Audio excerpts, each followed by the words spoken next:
Selamat siang para sedulur YouTube, ketemu lagi dengan saya Agung Wijanarko. Oke para sedulur, seperti biasa di siang hari ini saya ingin menyapa para sedulur-sedulur saya, sobat-sobat saya, teman-teman saya yang sudah subscribe dan join di kanal YouTube saya ini. Oke para sedulur, di siang hari ini seperti biasa kita akan ngobrol-ngobrol santai seputaran peta perpolitikan di negara kita menjelang Pilpres dan Pemilu 2024 nanti. Oke para sedulur, kalau menilik peta perpolitikan di Indonesia saat ini udah jelas ya teman-teman. Ada 3 capres, pasangan capres dan cawapres yang sudah resmi mendaftarkan dirinya ke KPU, dan yang memang paling banyak diperbincangkan di media massa yang begitu viral adalah cawapres daripada Bapak Prabowo Subianto, yaitu Gibran Rakabuming Raka, yang notabene masih kader aktif daripada Partai Demokrasi Indonesia Perjuangan, yang Partai Demokrasi Indonesia Perjuangan sudah menetapkan ya capres dan cawapres mereka sendiri kan. Nah kalau kita menilai ini memang sangatlah aneh sekali gitu kan, sepertinya nggak masuk di akal kita, bahkan saya sendiri gitu kan. Karena memang Gibran Rakabuming Raka ini dibesarkan, kemudian karir politiknya yang betul berandil besar adalah Partai Demokrasi Indonesia Perjuangan, yang mana secara instan dulu juga dijadikan kader Partai Demokrasi Indonesia Perjuangan, kemudian ikut di kontestasi wali kota Solo. Disitulah peran besar Partai Demokrasi Indonesia Perjuangan untuk menjadikan Gibran Rakabuming Raka ini sebagai wali kota Solo yang memenangi pilkada di Solo ya gitu kan. Nah saat ini sekarang ini di mana kemudian Partai Demokrasi Indonesia Perjuangan membutuhkan beliau untuk memenangkan, untuk mensukseskan daripada pasangan yang sudah diusung oleh Partai Demokrasi Indonesia Perjuangan, tapi kemudian secara sepihak ya tampaknya kemudian menyeberang ke pihak yang saya pikir lawan di kontestasi nanti, bahkan bukan cuma mendukung tapi juga menjadi cawapres. Kalau kita menilai kemudian beberapa kejadian yang terjadi belakangan ini teman-teman, ada baiknya kita menilai sebuah sebuah kisah ataupun cerita tentang seorang negarawan sejati yang kemudian dikenal sampai dengan saat ini, yaitu ketika kisah Mahabharata, di mana dalam satu fasenya di kisah Mahabharata itu terjadilah perang Bharatayuda. Di situ adalah kisah seorang negarawan sejati, yaitu Raja Anga atau Adipati Karna, di mana Adipati Karna ini sebetulnya adalah anak tertua daripada Pandawa 5 ya. Beliau ketika masih bayi kemudian dibuang oleh ibunya, Ibunda Kunti, karena hal tertentu dihanyutkan ke sungai gitu kan, dan kemudian ditemu oleh sepasang suami istri Saiskreta yang bekerja di Hastinapura gitu kan, yang memang belum mempunyai keturunan ya, dan kemudian dibesarkan. Dalam fase kemudian tumbuhnya Adipati Karna atau Raja Anga ini kemudian mendapatkan bantuan gitu kan, mendapatkan posisi yang memang lebih baik posisinya, walaupun beliau itu kalau kita lihat dari orang tua angkatnya adalah seorang kasta biasa ya, kasta sudra atau kasta yang biasa di bawah kasta ksatria, bukan kasta ksatria. Tapi kemudian beliau karena memang keterampilan beliau dalam berperang gitu kan, kemudian diberi kedudukan yang luar biasa, yaitu menjadi Raja Anga ya, daerah Anga, Raja Anga, makanya disebut Adipati Karna atau Raja Anga. Yang jelas ketika kemudian ada terjadi mau perang besar antara Pandawa 5 kemudian berhadapan dengan Kurawa waktu itu, Raja Anga ini memang salah satu tokoh yang betul-betul ditakuti oleh tokoh yang memang di belakang layar ya di Pandawa 5, yaitu Basudewa Krishna gitu kan. Bahkan Basudewa Krishna pun langsung turun sendiri untuk membujuk Raja Anga Karna untuk kemudian berbalik, karena beliau kemudian menjelaskan bahwasanya dia adalah kakak tertua daripada para Pandawa gitu kan. bahkan kemudian sampai dijelaskan bahwasanya Kurawa itu nanti juga pihak yang salah, pihak yang akan kalah gitu kan. Tapi hebatnya Raja Anga di sini, bahkan seorang Basudewa Krishna pun tidak bisa membujuk beliau gitu kan, karena memang beliau ini tampak mereka mengatakan bahwasanya beliau ini udah diasuh, dibesarkan oleh para Kurawa. Sekalipun Kurawanya ini memang mau kalah dan dinyatakan pihak yang salah pun, beliau tetap akan menyerahkan jiwa raganya kepada seorang yang telah mengasuh beliau, membesarkan beliau, mengangkat derajat beliau ya.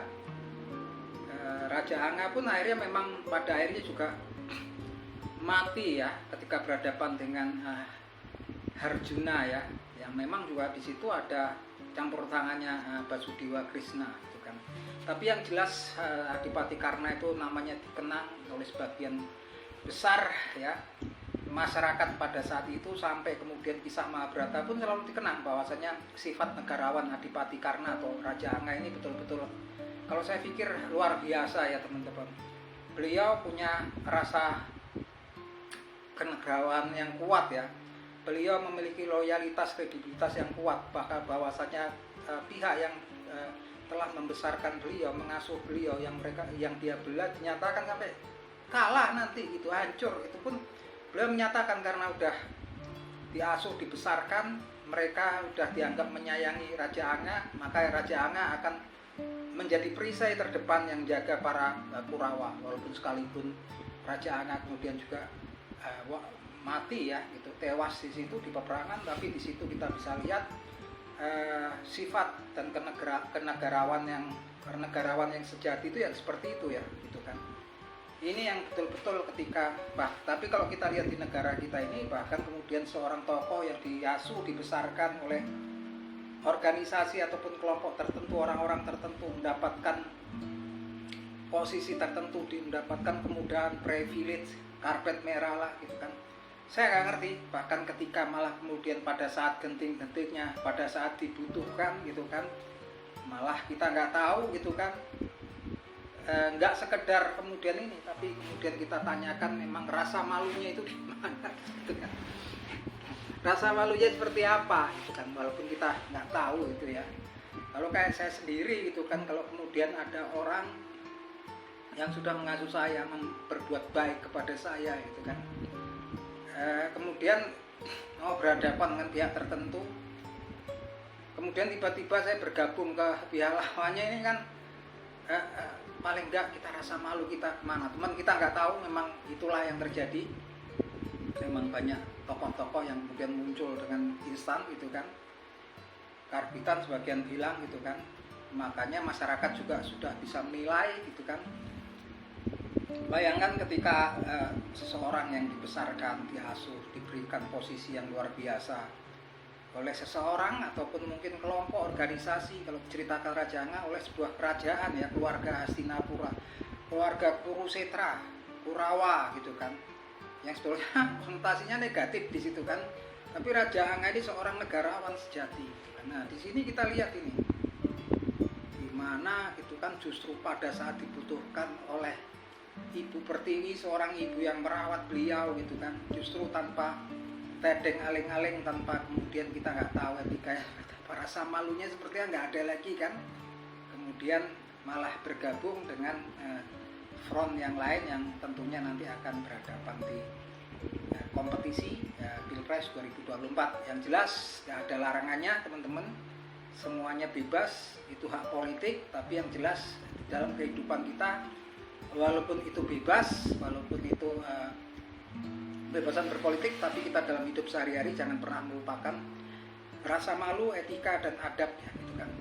Apapun itu teman-teman, tentunya warga negara, masyarakat Indonesia tentunya juga mengamati, menilai gerak-gerik para tokoh-tokoh politik yang kemudian saat ini pada bermunculan. Kita nggak cuma melihat program-program mereka gitu kan, kehebatan mereka, tapi kita lihat juga adab, perilaku dan etikanya teman-teman. Karena itu memang gambaran ketika nanti akan jadi seperti apa, kita bisa nilai. Dan saya harap memang semua dari kita juga kalau kemudian melabuhkan pilihannya, jangan cuma kemudian kita melihat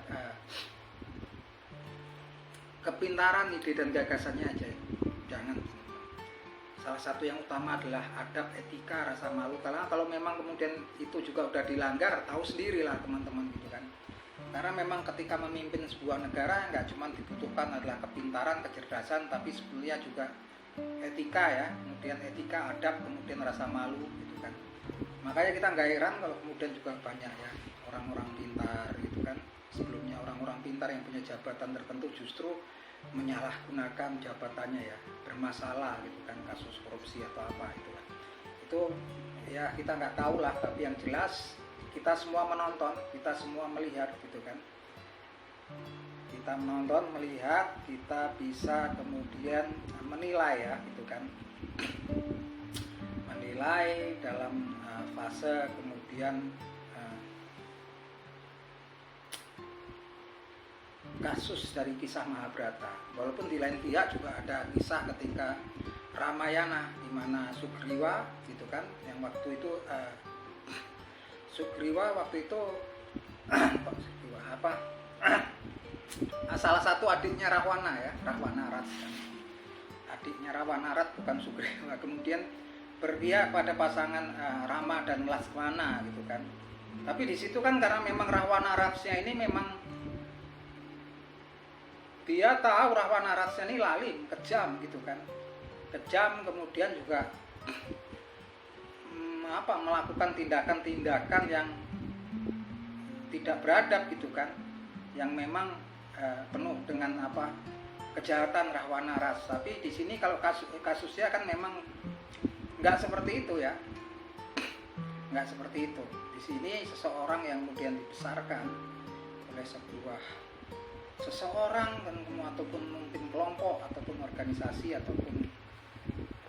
tertentu yang memang telah memberikan semua kasih sayangnya, asuhan gitu kan, pengasuhan, sampai kemudian jadi di posisi tertentu. Kalau menurut kita orang biasa pastinya itu adalah sangat posisi yang memang mustahil, susah sekali untuk orang-orang biasa untuk mendapatkannya gitu kan, tanpa